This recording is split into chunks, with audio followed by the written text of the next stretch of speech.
حاکم شام نے مسجد میں بیٹھ کے بیعت کروانی شروع کر. جب یہ مسجد میں بیعت کروا رہا ہے تو اس نے گرد اپنے سونے کے سکوں کا ڈھیر لگا دیا. جب بھی کوئی بیعت کرنے کے لیے آتا تو یہ اس شخصیت کو دیکھتا. اب دیکھیں کس دور میں امام حسن زندگی گزار ہے, جس دور میں لوگ چند سکوں کے عوض اپنا ایمان بیچ رہے تھے. سونے کے سکوں کا ڈھیر ہے, آتے ہیں بیعت کرتے ہیں, وہ سونے کے سکے شخصیت کے مطابق دے رہا ہے.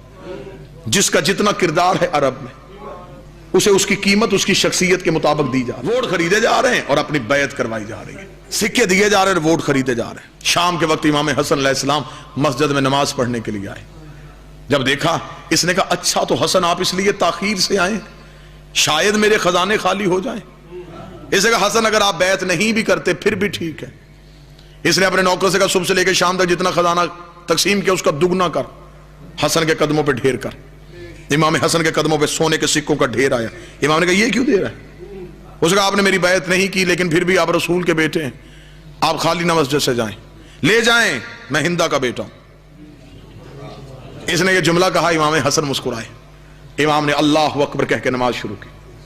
سجدہ آخر مکمل ہوا, امام اٹھ کے جانے لگے. اب دشمن کے دربار میں لوگ دیکھ رہے ہیں کہ حسن جاتے ہوئے سکے لے کے جائیں گے, نہیں لے کے جائیں گے. لوگوں کا رش بڑھ گیا ہے کہ اب دیکھیں امامت کیا فیصلہ کرتی ہے.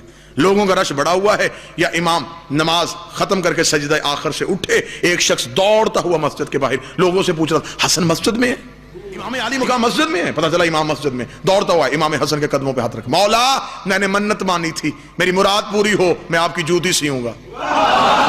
میری منت تھی میرے دل کی خواہش پوری ہو میں اپنے ہاتھوں سے آپ کی نالین سیوں گا.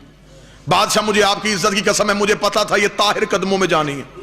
مولا میں نے بغیر وضو کے نہیں سی, مولا ایک ایک ٹانکے میں 2 رکعت نماز شکرانے کی ادا کرتا رہا. مالک میری بڑی محنت لگی ہے, مالک اگر آپ کہیں تو میں پیش کرنا چاہتا ہوں. امام حسن نے کہا تیرے ہدیے کو ہم قبول کرتے ہیں. اگلی سطر سنیے گا, یہ ہے عشق آل محمد.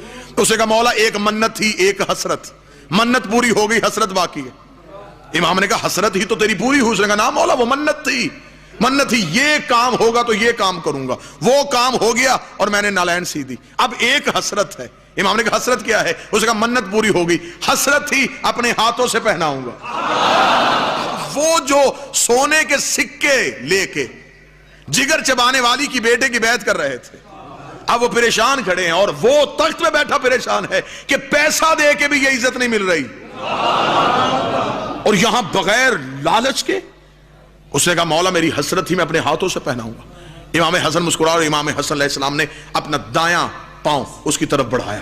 اس نے یوں دائیں پاؤں کے نیچے ہاتھ رکھے, پاؤں کو چوما, آنکھوں سے لگایا. آنکھوں سے لگانے کے بعد اس نے انما یرید اللہ کی آیت پڑھتے ہوئے یوں امام کی نالین امام کے پاؤں پہ رکھی. وہ پاؤں میں نالین پہنا رہا تھا. امام نے اپنا دائیں ہاتھ اس کے سر پہ رکھا. امام نے کہا تو نے دشمن کے دربار میں رسول کے بیٹے کی عزت کی ہے, اٹھا وہ سکے میں تجھے دیتا ہوں, اٹھا وہ سکے میں تجھے دیتا ہوں. فقیر شام نے تخت پہ بیٹھ کے کہا حسن سخاوت کرنے سے پہلے قیمت دیکھ. امام نے کہا چپ, میں فاطمہ کا بیٹا.